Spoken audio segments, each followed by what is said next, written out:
जो वाराणसी से हैं अपना अनुभव हम सबके बीच साझा करें कि पुराने अनुभवी हैं।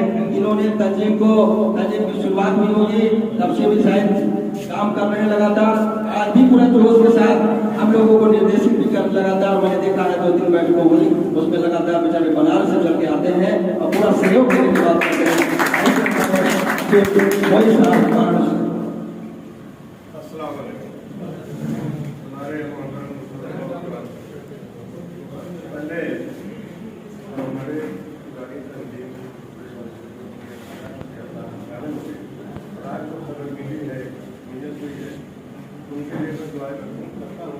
क्योंकि इस्लामी तरीका है दुआ करो आपको आमीन से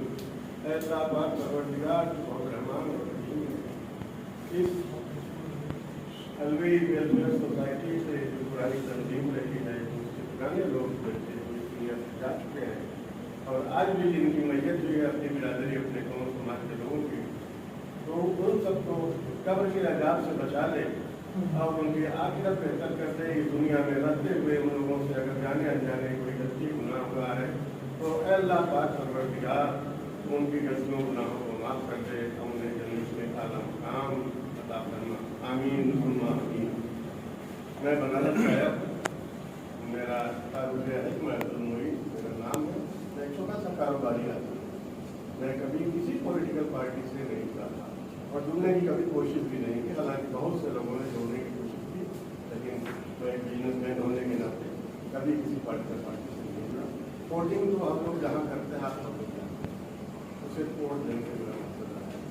और रह गया तंजीम की बात, तो मैं अभी नया जुड़ा हूँ। आज मैं बहुत जमाने से सुनता आ रहा हूँ, काफ़ी 20 साल से एक तंजीम कायम की है, वेलफेयर सोसाइटी कायम की है, चल रही है। अब 3 वजहों से 3 वजूहात से बंद हो गई। क्या मामला रहा था लागत कर जाने लोग अपने तरीके से सभी लोग ताली बजाते तालियां बजती रहती है। अब यहाँ नारेबाजी वाला सम्मेलन तो नहीं है, हम लोग नारा लगवाया करते हैं, मतलब तेज बोलिए। तो मैं इसी कार्यक्रम को आगे बढ़ीजिए, मैं दीजिए।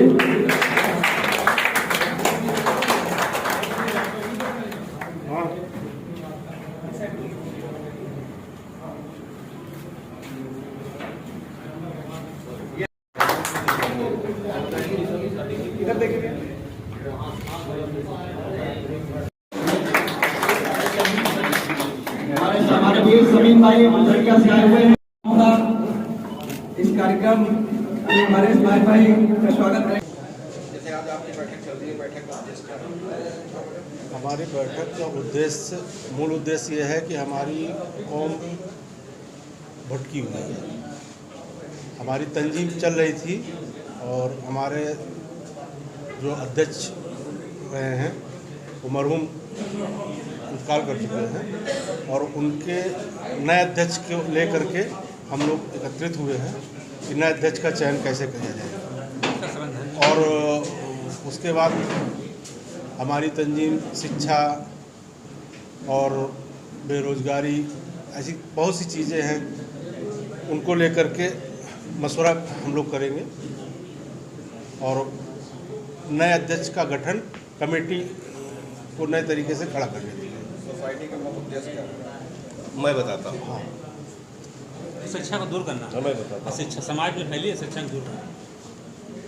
साथियों, पत्रकार महोदय, आप सबका बहुत बहुत धन्यवाद।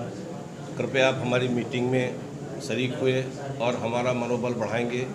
इंशाअल्लाह बढ़ाते रहें पीछे से भी, और बहुत दिनों से आप लोग हमारी मदद कर रहे थे।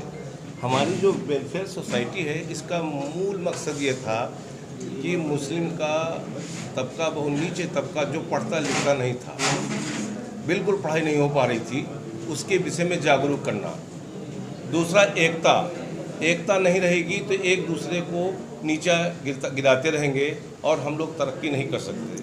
तीसरा है सामाजिक संगठन, जैसे किसी बहू बेटी की शादी होनी है, किसी का पैसा है नहीं है, कोई बीमार है, किसी की मदद कहीं से नहीं हो पा रही है, तो उसका हम लोग कोशिश करेंगे कमेटी के जरिए सब एक से एक लोग दानिश्वर इसमें जुड़े हुए हैं उनकी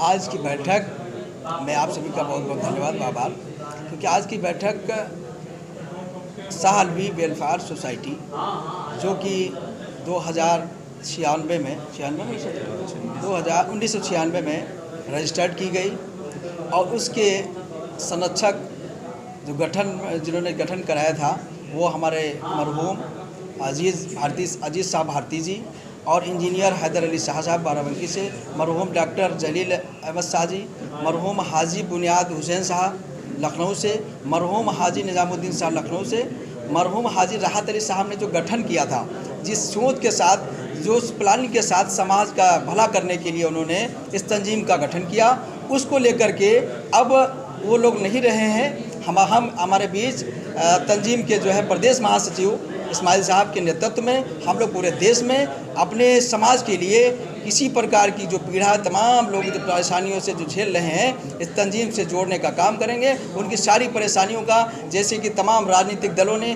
तमाम पार्टियों ने उनको यूज़ करके छोड़ दिया और उनको सब कभी उठाने का, कभी बढ़ाने का काम नहीं किया। अब हमारी तंजीम जो है पूरे देश में, पूरे उत्तर प्रदेश में हमारे समाज किसी प्रकार की कोई समस्या नहीं होने देगी कि लगा के शादी अगर होनी है किसी गरीब बच्चे की तो तंजीम से कोष जो पैसा कैसे इकट्ठा होगा। ये हमारे तंजीम के जितने मेंबरान हैं वो महीने में 10 दिन में जो भी कार्यक्रम होंगे उसमें अपना सहयोग जो करेगा वो कोष में जमा रहेगा। उसी कोष के ज़रिए हम अपने समाज के लिए पूरा सहयोग करेंगे और जो भी हमारे संगठन से, हमारे तंजीम से जुड़े हुए लोग हैं जो मजबूत हैं, वो जो जितना उनसे ज़्यादा हो पाएगा वो करेंगे। हमारी तंजीम का उद्देश्य यही है कि हम हमारे तंजीम से जुड़े हुए लोग जो नहीं जुड़े हैं उनको जोड़ा जाए, धरातल तक जाए। समाज, गांव और देहात और शहर में जितने भी हमारे समाज के लोग रहते हुए हैं, हमसे तंजीम से बिछड़े हुए लोग हैं, उनको एक प्लेटफार्म पर ला करके और उनको मजबूत करने का काम ये हमारा तंजीम का सोच है, ये हमारे सभी पदाधिकारियों की प्लानिंग है। इसी तहत हम लोग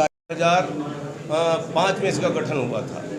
करीब 25-30 साल के आसपास हो गए हैं और बहुत अर्थ से लेके फर्श तक, यानी बहुत ऊंचाई तक प्रदेश के लोग जुड़े हैं। हाँ, 1996 से टीम बनी थी। सॉरी, मैं बता नहीं पाया। 4-5 सालों से तंजीम का मीटिंग का कार्य नहीं हुआ। 1996 से तंजीम गठित हुई थी जिसमें काफ़ी लेवल पे काम कर रही थी, लेकिन बीच में कोरोना आ जाने की वजह से ये तंजीम टूट गई। साथ में हमारे जो पिलर थे, जो मरहूम बेचारे ये लोग हैं, ये इन लोगों के ख़त्म हो जाने की वजह से हम लोगों की टीम पूरी धराशायी हो गई थी। कुछ कोरोना ने मारा, कुछ हमारे साथ के लोग ख़त्म हो गए। अब नए सिरे से हमारे सहयोगी फिरोज भाई, इस्माइल भाई, मैं खुद शहजादा सलीम और तमाम तरह के जो साथी लोग जुड़े हुए हैं, इन्होंने कहा तंजीम को ऐनी हाउ किसी तरह चलाया जाए। तो हम लोग इस संस्था से करीब कुछ नहीं तो पूरे यूपी भर में 5 लाख आदमी जुड़ा हुआ था और 2005 में शायद रविंद्रालय में प्रोग्राम हुआ था, जो बड़े सम्मेलन रविंद्रालय में हुआ, सहकारिता भवन में हुआ, गांधी भवन में हुआ और इस तरह से बहुत जगह होता रहा। करीब 5-6 हज़ार आदमी आता था। कमी ये थी कि बस कोरोना बीच में आ जाने से सारा गड़बड़ हो गया। तंजीम चलाने के लिए फंड का इंतजाम कहाँ से? फंड का इंतजाम कोई इंतजाम हमारे पास नहीं है।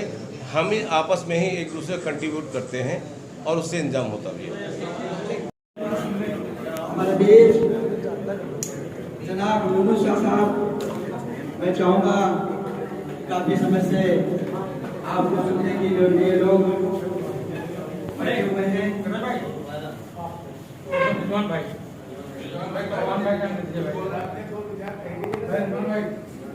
चलिए अभी के बाद हमारे यूनुस शाह साहब और सोचे कि वो डंक न मारे, उसका स्वभाव है। तो फिर हम तो ऐसा पाल ऐसा विश्वास रखते हैं तो हमको लगता है कि हमसे अधिक कोई दोष नहीं, क्योंकि उसके स्वभाव पैदा ही ईश्वर